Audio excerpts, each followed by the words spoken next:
Certes, depuis l'avènement d'Office 365, Excel offre une précieuse fonction native pour traiter les doublons. Cette fonction se nomme unique. Mais Python, pour Excel, n'est pas en reste et c'est ce que nous allons découvrir. Et nous proposons de baser la découverte sur un classeur Excel hébergeant une petite base de données. Ce classeur est bien sûr offert au téléchargement depuis le site bombache.fr. Nous découvrons la présence d'une base de données des activités de sortie entre les colonnes B et E, et jusqu'à la ligne 998. Ces idées sont recensées par département, par ville et par activité. Forcément, il peut y avoir plusieurs idées dans un même département, mais aussi dans une même ville d'un même département. C'est ce qui explique la répétition plus ou moins fréquente de ces départements et villes.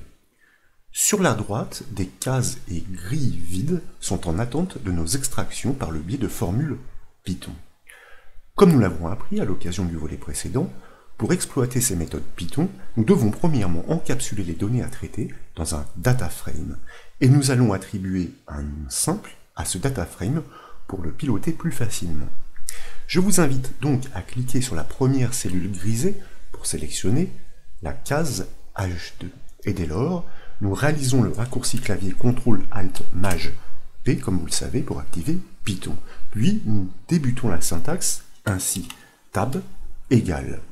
Tab est le nom que nous souhaitons donner à l'objet Python pour représenter le tableau des activités de sortie.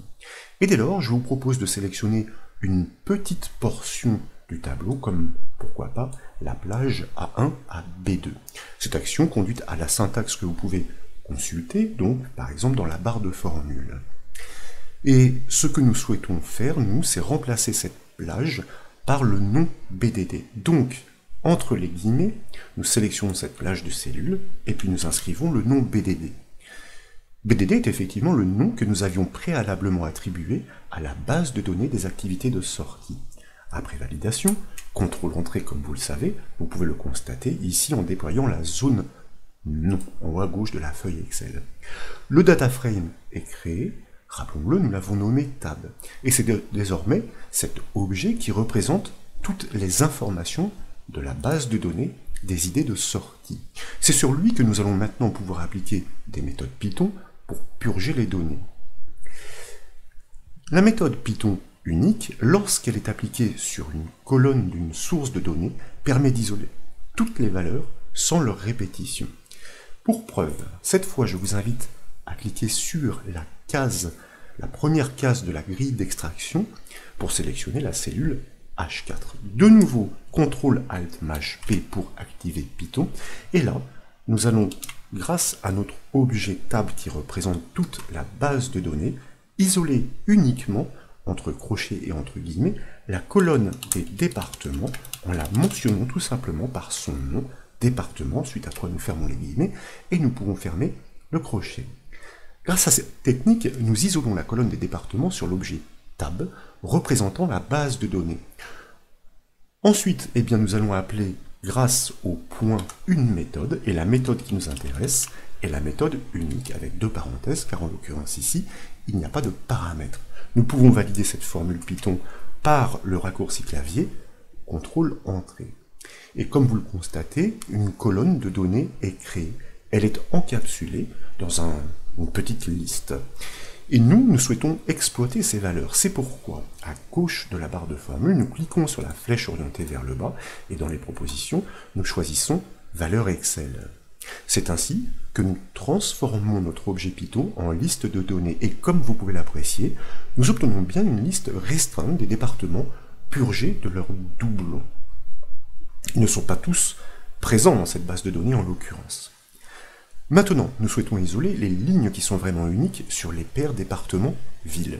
Il existe une technique Python pour créer un data frame représentant plusieurs colonnes choisies à partir d'un tableau source. Pour cela, je vous invite maintenant à cliquer sur la cellule J2, comme toujours CTRL-ALT-MAJ-P pour activer Python, et là nous allons bâtir la syntaxe suivante, DV, le nom que nous donnons à notre data frame pour département ville, égale Tab. Là, nous ouvrons deux crochets pour pouvoir désigner cette paire de colonnes sur notre tableau d'origine matérialisé par ce data frame. Il y a tout d'abord la colonne département, entre guillemets naturellement, virgule, entre guillemets, la colonne des villes. Suite à quoi nous fermons les guillemets, nous fermons les crochets et nous pouvons valider la formule comme toujours par le raccourci clavier CTRL Entrée. Et si vous cliquez sur le data frame, vous constatez effectivement la réunion des deux colonnes que nous souhaitions. Ensuite, eh bien, pour extraire les lignes uniques sur plusieurs clés, pour exclure toutes celles qui proposent la même ville pour un même département, ce n'est plus la méthode Python unique que nous devons employer, mais la méthode drop duplicates. Nous devons bien sûr l'appliquer sur l'objet DV que nous venons de construire, celui qui représente les informations sur les départements et les villes. Donc je vous propose maintenant de cliquer sur la cellule J4 du dessous, CTRL-ALT-MAJ-P comme toujours pour activer Python, et là, sur notre objet DV, c'est-à-dire notre second data frame, nous appliquons cette méthode drop duplicates qui, voyez-vous, est bien proposée dans la barre de formule à l'appel par le point. Nous ouvrons, fermons la parenthèse, nous validons par CTRL Entrée et nous obtenons bien toutes les lignes uniques dans ce data frame. Pour preuve, nous allons tout simplement transformer ce data frame en valeur exploitable, valeur Excel comme nous l'avons fait précédemment, et vous voyez que pour un même département, eh bien, les villes ne se répètent pas. Donc nous avons bien réussi à extraire les paires uniques à partir de cette base de données relativement dense. Mais un petit détail chagrine pour l'interprétation des données dans la lecture linéaire. À l'intérieur de chaque département, les villes ne sont pas triées dans l'ordre croissant, ce qui ne simplifie pas la lecture. C'est pourquoi, sur ces données restreintes, nous devons engager la méthode Python sortValue afin de diriger un tri avec deux clés. Donc nous reprenons notre cellule J4, et puis nous cliquons à la toute fin de la syntaxe pour y placer le point d'insertion. Là, je vous propose d'appeler la méthode sortValues, d'ouvrir une parenthèse, l'opérateur by pour indiquer, en l'occurrence ici, que nous allons organiser un tri sur deux clés, que nous mentionnons entre crochets, d'abord sur la colonne des départements, nous fermons les guillemets, virgule, et ensuite, donc seconde clé de tri, c'est-à-dire à l'intérieur d'un département, de trier sur la ville. Nous fermons les guillemets, nous fermons le crochet, nous fermons la parenthèse de la fonction sortValue, et nous validons par le raccourci clavier CTRL Entrée. Et comme vous pouvez l'apprécier, dans chaque paire département ville unique, les villes apparaissent désormais dans l'ordre croissant selon notre volonté, juste par l'assemblage de quelques petites méthodes Python, donc syntaxe tout à fait productive. J'espère que ce deuxième sujet sur les méthodes Python dans Excel vous a plu. Si c'est le cas, comme toujours, je compte sur vous pour mettre un petit j'aime à la vidéo, et comme vous le savez, vous pouvez retrouver toutes les astuces et formations sur le site bombache.fr. Je vous remercie.